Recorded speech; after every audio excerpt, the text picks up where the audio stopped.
2 टके का वकील कौन है जिसने हम पर 5 लाख रुपए का जुर्माना ठुकवा दिया? कोई नया छोकरा है सरकार। तो खरीद क्यों नहीं लिया उसको? तब किसको पता था सरकार कि वो इस केस का गड़ा मुर्दा उखाड़ कर जूड़ी को 5 लाख रुपए कॉम्पेंसेशन दिलवाएगा। और सुना है कि वो छोकरा बिकाऊ भी नहीं है। बिकाऊ नहीं है तो खर्च कर दो साले को।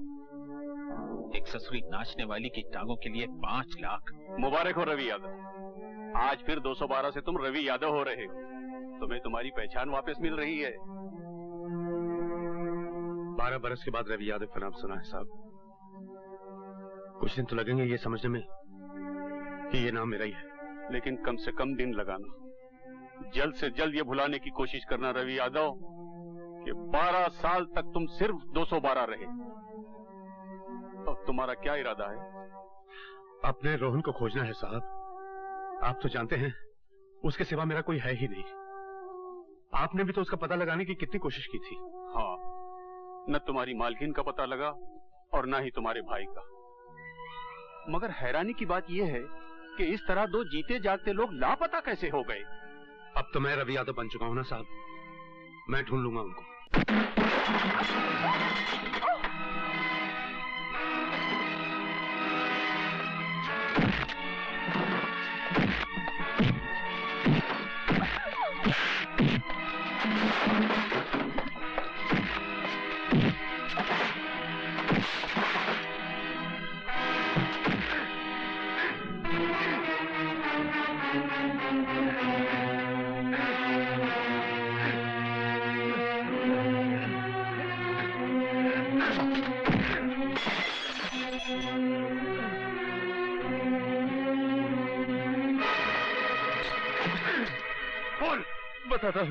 बताता हूँ, मालिक ने मुझे माल खिलाया था कि मैं तुम्हें बीच से हटा दूं।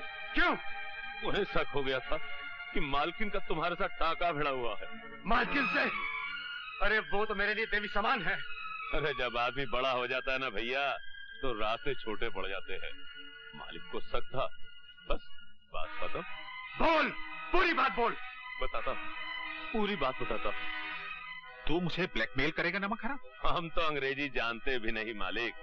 आज तू तीसरी बार पैसे मांग रहा है और घुमा फिरा कर उसी हरामजादे की बात निकाल लेता है। अरे रुपया तो हाथ का मैल है मालिक, और आपके पास इस मैल की कोई कमी भी नहीं है।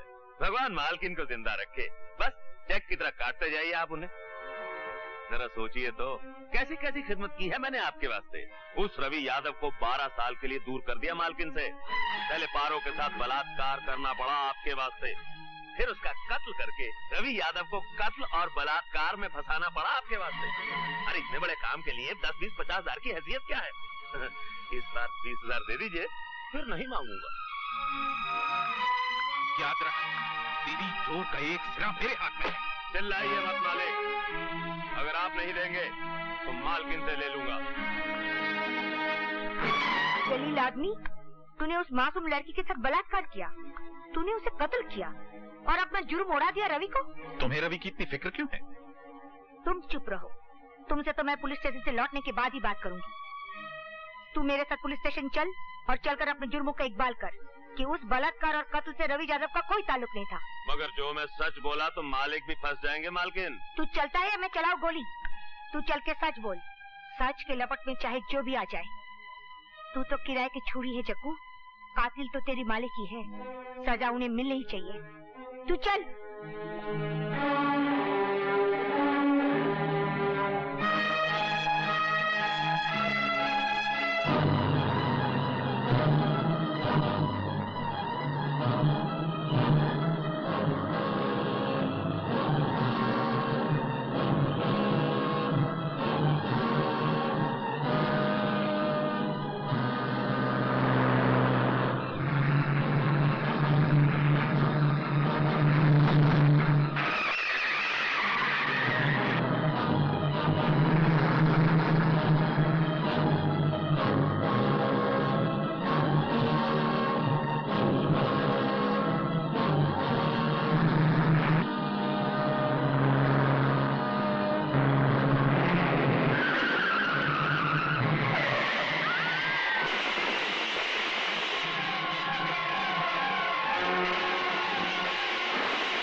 एक्सीडेंट के बाद मालकिन भी बच गई और सुना है हवेली के पुराने नौकर विष्णु के यहाँ रहती है।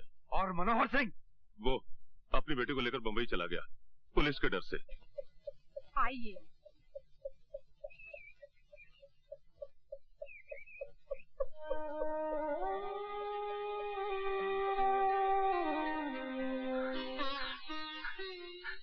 मालकिन,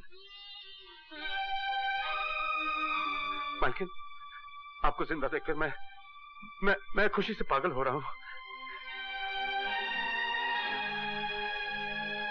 मालकिन, मालकिन याद कीजिए, मैं रवि हूं, रवि यादव।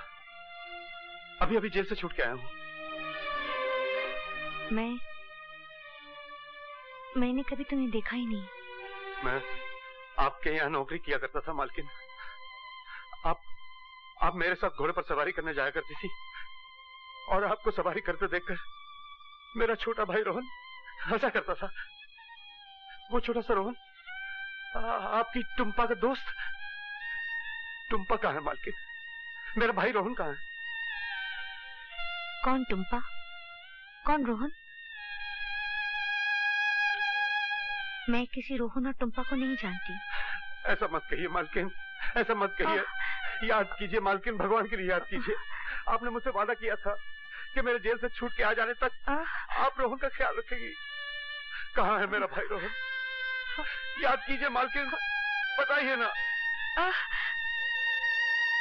हमारे वैद्य ने बहुत कोशिश की बेटे, पर इसकी याददाश्त वापस नहीं आई। तुम इसे शहर ले जाओ और किसी अच्छे डॉक्टर को दिखाओ।